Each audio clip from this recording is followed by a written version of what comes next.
Hi, good morning. I am now at Alexander's Natural Farm, our farm, and this season is mango season. So let me show you our mango trees that are bearing fruits already.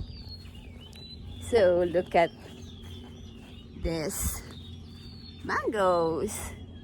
So see? Then we also have some trees somewhere here. So this is our farm. We slept here last night. So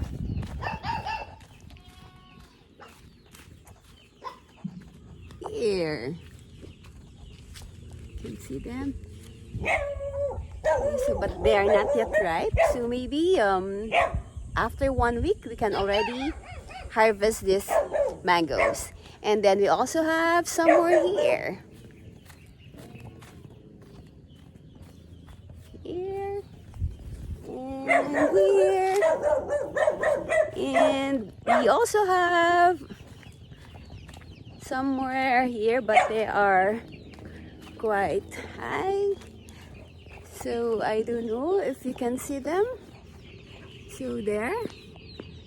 So we have so much mango fruits now because it's already March. Normally mangoes are in season every summer and it's already almost summer. That's why it's very hot.